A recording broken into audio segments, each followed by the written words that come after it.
Hello dear students. In this video, we are going to cover the second part of your chapter, The 100 Dresses, written by L. Sor Esther. Let's see the learning outcomes first. After reading this chapter, you should be able to recall the important points of the story. You should be able to enrich your vocabulary with new words and phrases. You should be able to explain the theme and message of the chapter in your own language. You will be able to summarize the story in a correct sequence. You will be able to develop healthy feelings towards your fellow friends, regardless of their social economic status. You should be able to develop the qualities of compassion and forgiveness in them, in yourself. You should be able to raise your voice against anything wrong happening around you. And finally, you should be able to write the character sketch of the main characters of the story. The details of the author have already been given in the previous video, that is the part 1 of your chapter. The 100 Dresses 2 is a sequel to 100 Dresses 1. The chapter further talks about Wenda's leaving the school, quitting the school because of bullying. Then finally, change in the attitude of her classmates towards her. Peggy and Maddie's feeling of guilt and repentance. And Wenda's letter, which includes feelings for her school and classmates. The letter includes Wenda's feelings for her classmates. Let's understand the chapter in detail. A letter from Wenda's father, Jan Petronsky. So, while everybody was praising Wenda's art of 100 dresses, in the previous video we ended at the drawing competition, where the drawing competition which is won by Wenda Petronsky, and all her designs of dresses were displayed on the walls of the classroom, as you can see in the picture on the right hand side. So when everybody was praising Wenda's art of 100 dresses, Miss Mason received a letter from the principal's office written by Wenda's father. Then she informed the whole class about the letter and she asked them to assemble quickly, because she wanted to read that letter aloud to everyone.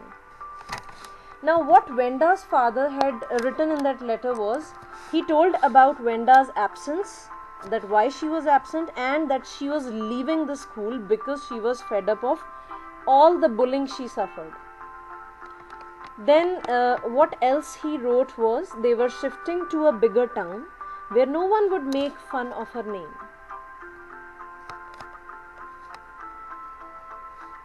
Then after reading the letter, Miss Mason understood the whole story and she asked all the students, she advised all the students not to hurt anyone's feelings just because of his or her name. And she also advised them to think about this issue, to analyze this issue, whether it was right or wrong to tease Wenda. Then the whole class felt ashamed, as Mr. Petronsky didn't blame anyone in the letter. Then Maddie's reaction to the letter. Now, Maddie was highly affected by this letter. She felt sick and guilty. She considered herself a coward. Why? Because she could not raise her voice against the ill treatment meted out to Wenda. She was the part of that bullying, but she remained a silent spectator. She did not raise her voice, even when she knew that whatever was happening with Wenda was wrong. Then she was no longer afraid of Peggy and she decided to find Wenda, who still might be there at Boggins Heights. So she took a resolution that she would find Wenda and she would tell her that she was the winner of the contest. Then Peggy and Maddie visit Boggins Heights. Peggy also realized that Wenda was not a dumb girl and could draw beautifully. Earlier, Peggy thought that Wenda was too dumb that she could not even realize that she was being mocked at. But after that drawing contest, Peggy also realized that Wenda could draw beautifully. She was a talented girl. Then she asked Maddie to help her find if Wenda was still there. So both decided to visit Boggin's Height, and they hurried up to Wenda's house in the wet and dull weather. The weather was wet. When they reached Wenda's house, they saw that it was a little white house and had a worn down look. It was quite an ordinary house, but was very neat and clean. But when they reached there, they found that the Petronskis had already left the house. Just see the right hand side box. Well, at least, said Peggy gruffly, I never did call her a foreigner or make fun of her name. I never thought she had the sense to know we were making fun of her anyway. I thought she was too dumb. And gee, look how she can draw. So after the drawing contest, after knowing that the winner of the contest was Wenda, Peggy realized that she was not a dumb girl. She was quite talented. So after finding that there was no one at Wenda's house, they were disappointed that they would not be able to make amends. They would not be able to say sorry to Wenda. So they returned home. And Peggy consoled herself, thinking that Wenda might not have got such good ideas if she had not made fun of her. She consoled herself. She tried to console herself that Wenda might not have been able to draw so beautifully if she had not mocked her, if Peggy had not mocked her.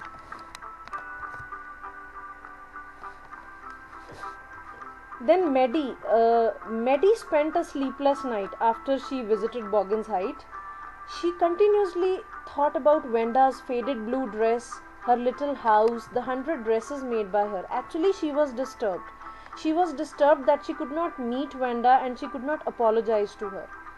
Then finally, she resolved that she would not remain silent to such teasing incidents, and she wouldn't mind even losing Peggy's friendship for the sake of raising her voice against teasing.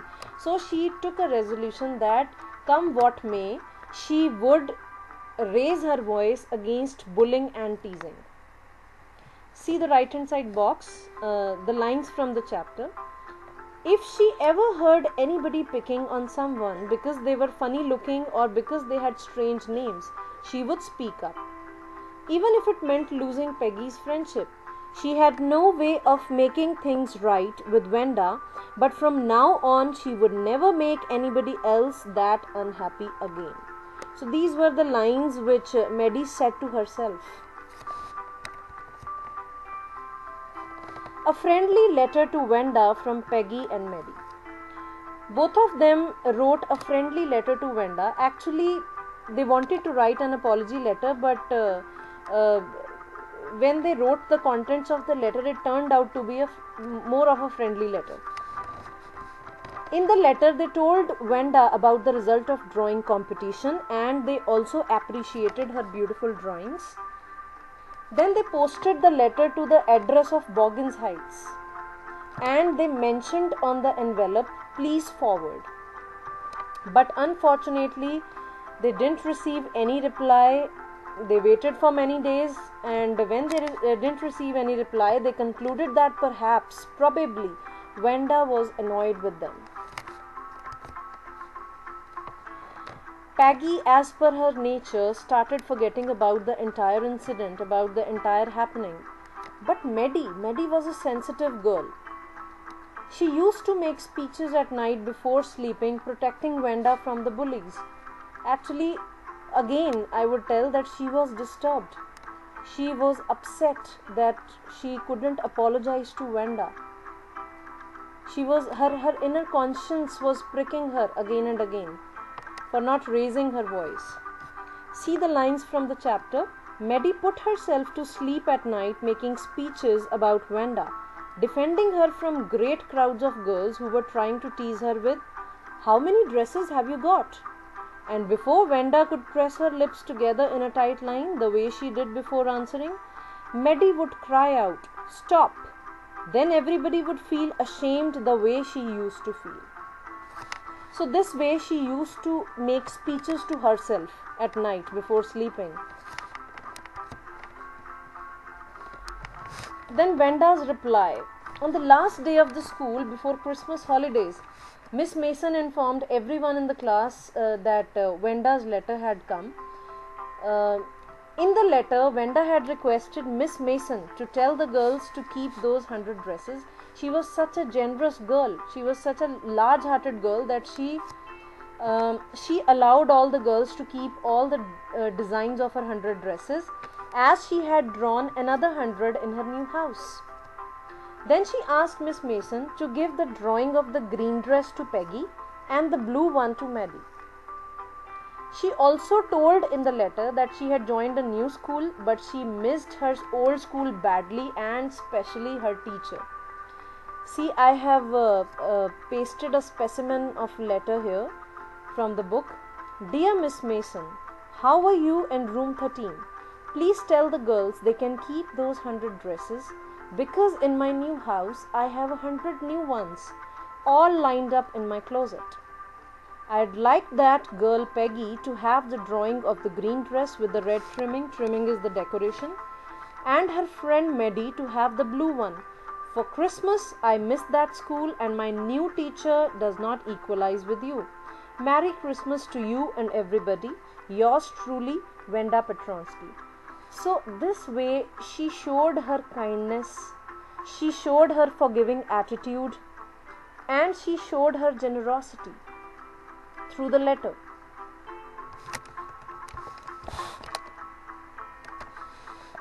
And through that letter, everyone's attitude towards Venda changed.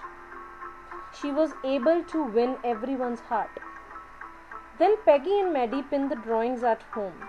Both the girls means Peggy and Maddie, concluded that Venda really liked them and that she had received their letter.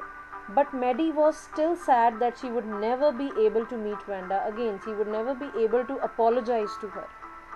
So on reaching home, when she was appreciating the colors of the drawings of Venda, Maddie suddenly realized that the face on the dress looked like hers.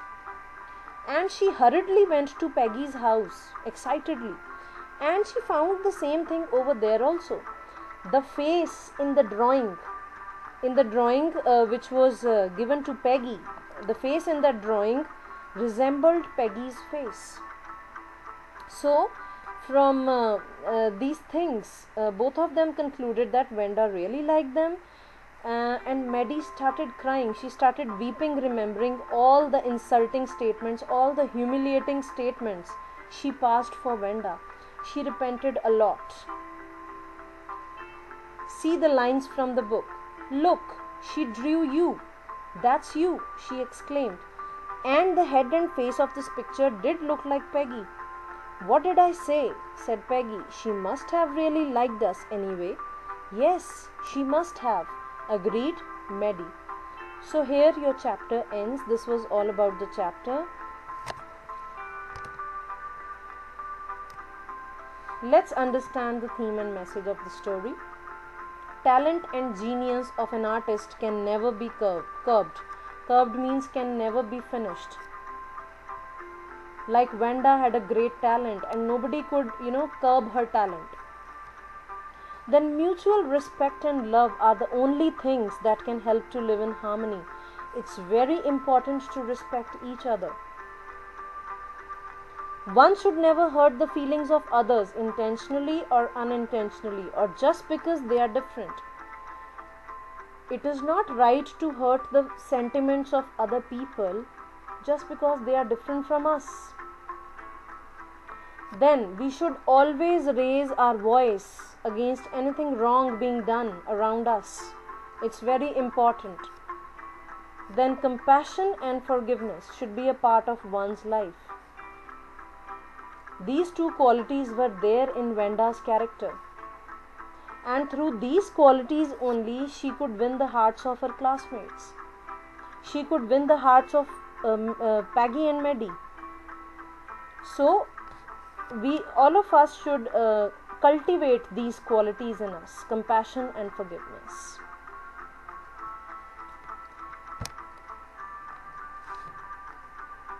That's the end of the chapter. Thank you and have a nice day.